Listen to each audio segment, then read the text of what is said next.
प्रिय विद्यार्थियों, इस ऑडियो और वीडियो क्लिप में मैं आपको ये बताने का प्रयास करूँगा कि यह जो कविता है यह सबसे कठिन समय नहीं। इसको पढ़ाने के लिए हमने जो पाठ्य योजना तैयार की है उसमें हमने क्या लर्निंग आउटकम यानी कि जो सीखने के प्रतिफल हैं उनको लक्षित किया है। जैसे कि भाषा शिक्षण के अंतर्गत सुनना, बोलना, पढ़ना, लिखना ये केंद्रीय कुशलताएं हैं, यानी इनको कोर कॉम्पिटेंसी भी कहा जाता है। किसी भी पाठ को, चाहे वो गद्य का हो या पद्य का, पढ़ाने से पहले शिक्षक द्वारा एक पाठ्य योजना तैयार की जाती है और शिक्षक अपनी पाठ्य योजना में पहले ही यह सुनिश्चित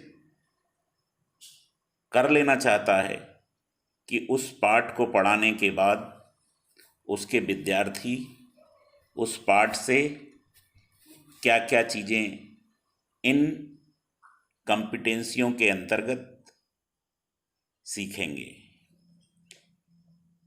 जहाँ तक इस कविता की बात है, यह सबसे कठिन समय नहीं।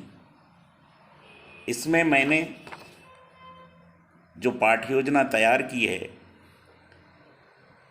उसके अंतर्गत जो लर्निंग आउटकम या सीखने के प्रतिफल लक्षित किए हैं उनके बारे में मैं आपको यहाँ बताना चाहता हूँ। भाषा अध्ययन में या भाषा अध्यापन के दौरान सुनना या सुनकर सीखना एक महत्वपूर्ण शिक्षण का अंग है, शिक्षण का महत्वपूर्ण अंग है। एक छात्र बचपन से ही दूसरों से कुछ न कुछ सुनकर भी सीखता है। विद्यालय आने से पूर्व भी वह अपने घर परिवार के सदस्यों के साथ उनकी बातों को सुनकर, हाव भावों को समझकर, सुनकर सीखता है। इस पाठ्य योजना में मैंने पाठ शिक्षण शुरू करने से लेकर के पाठ्य योजना के अंत तक जो लर्निंग आउटकम है, जिसमें पहला मैं आपको ये बता रहा हूँ कि सुनना। छात्र जिस प्रकार घर में सुनकर के सीखता है उसी प्रकार जब वो विद्यालय आता है तो वहाँ पर भी शिक्षक की भाषा को सुनकर, अपने साथी छात्रों को सुनकर सीखता है। इस पाठ्य योजना में मैंने अपनी आवाज़ में प्रस्तावना के प्रश्न, सस्वर वाचन तथा कविता का भावार्थ समझाने से संबंधित वीडियो क्लिप दी है और उनका लिंक भी दिया है, उनका YouTube लिंक भी दिया है। आप उन वीडियो क्लिप को जब सुनेंगे, चूँकि ये अध्यापन ऑनलाइन होगा, तो उन वीडियो क्लिप को जब आप सुनेंगे, बार बार सुनेंगे, उसको सुन करके आपको कविता को समझने में और समझकर याद रखने में सहायता मिलेगी। दूसरा जो अपेक्षित या लक्षित हमारा आउटकम है, सीखने का प्रतिफल है, वो है बोलना। बोलने का ही संबंध पढ़ने से भी है, लेकिन पठन या वाचन और बोलने में अंतर ये है, आप जब पढ़ते हैं तो आप किताब में से देखकर, कागज़ पे लिखे हुए को देखकर पढ़ते हैं, उसे वाचन कहते हैं। जबकि बोलने की जो बात है, वाचन में भी आप बोलते हैं, लेकिन जब आप वार्तालाप करते हैं तो भी बोलने की क्रिया होती है। इस पाठ्य योजना में अनुकरण वाचन के तहत बोलकर पढ़ने तथा इसी पाठ्य योजना की गतिविधि क्रमांक 1 में दी गई परिस्थिति के अनुसार छात्र जब पारिवारिक सदस्यों के साथ वार्तालाप करेगा और उस वार्तालाप पर अपनी प्रतिक्रिया करने की बात आएगी,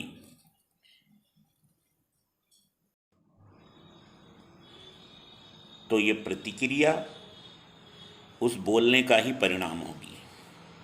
अर्थात वार्तालाप से, बोलने से हम प्रतिक्रिया करने की योग्यता प्राप्त करते हैं।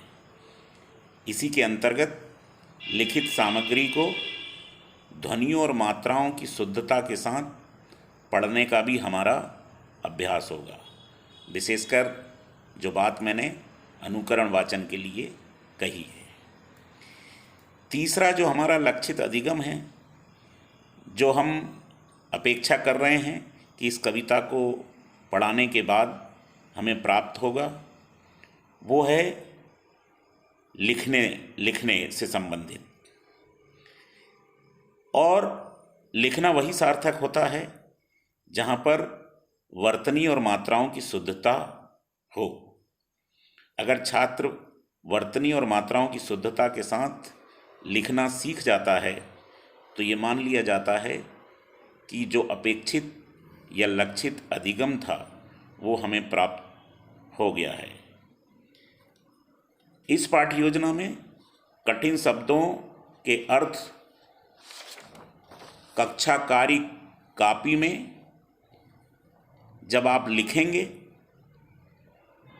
तथा इस कविता को जब आप गृहकारी कापी में लिखेंगे तो उस लिखने से छात्र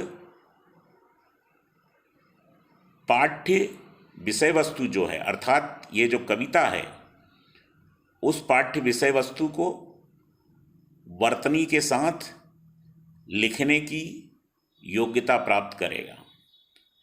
मतलब ये हुआ कि जब आप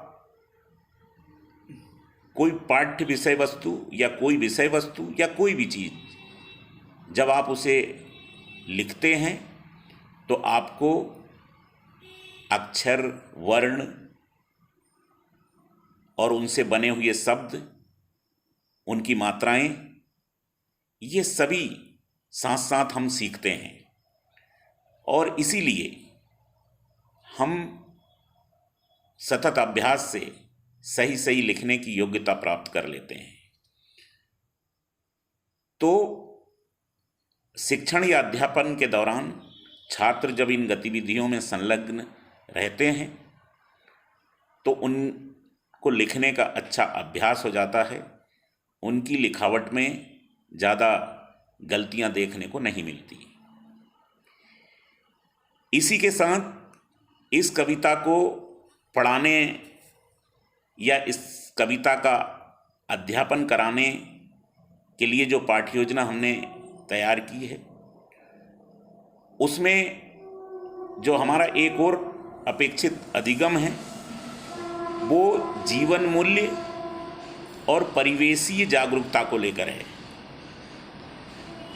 अर्थात इस कविता को पढ़ने के बाद छात्र कौन सा जीवन मूल्य सीख रहा है और अपने आसपास के वातावरण, अपने परिवेश के प्रति वो कितना जागरूक हो रहा है, इसका भी आकलन होता है।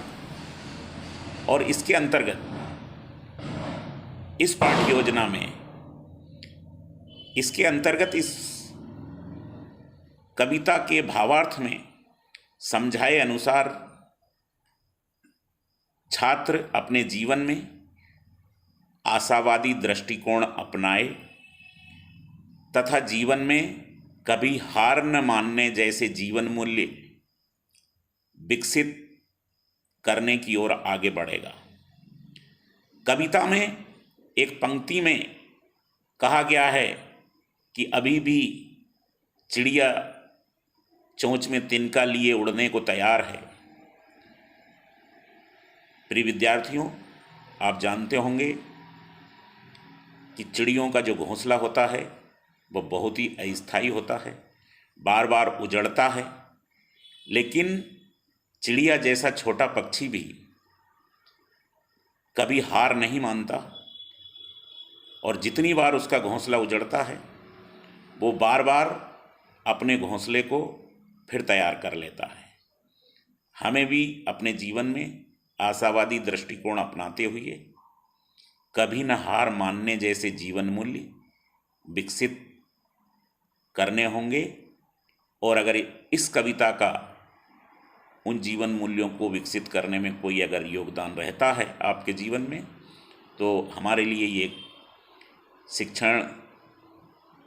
शिक्षण व्यवस्था या पढ़ाने वाले जो शिक्षक हैं उनका भी अपना ये माना जाएगा कि उनकी अपनी कोई भूमिका रही है। एक और अंतिम हमारा जो अपेक्षित अधिगम है इस पाठ्य योजना के संदर्भ में, वो भी मैं आपको बताना चाहता हूँ। वो है चिंतन और कल्पना। अर्थात इस पाठ्य योजना के अध्ययन या अध्यापन के उपरांत छात्र इस पाठ से और क्या सीख सकता है, उसके लिए चिंतन और कल्पना अधिगम के अंतर्गत मैंने गतिविधि क्रमांक 2 में कुछ प्रश्न दिए हैं। जैसे एक प्रश्न है कि सूर्यास्त के दृश्य का वर्णन अपने शब्दों में करें। अर्थात सूर्यास्त का जो दृश्य होता है, सूर्यास्त का जो समय होता है, सूर्यास्त के समय का जो दृश्य होता है, उसका वर्णन छात्र अगर अपने चिंतन से, अपनी कल्पना से 40-50 शब्दों में अगर एक कागज के ऊपर लिखता है तो ये भी एक हमारा अपेक्षित अधिगम होगा, सीखने का प्रतिफल होगा कि छात्र अपनी कल्पना से अपने भावों को कागज पर उतार रहा है। तो प्यारे विद्यार्थियों, ये जो पाठ्य योजना है यह सबसे कठिन समय नहीं। कक्षा 8वीं की हिंदी पाठ्यपुस्तक बसंत भाग 3 पाठ 8, यह सबसे कठिन समय नहीं, जो कि एक कविता है और जिसकी कवित्री सुश्री जया जादवानी हैं, उस पाठ की पाठ्य योजना के अंतर्गत मैंने तैयार की है। आशा करता हूँ कि आप लोग इस ऑडियो वीडियो क्लिप को सुनेंगे और पूरी पाठ्य योजना का भी अपने अध्ययन में उपयोग करेंगे। धन्यवाद।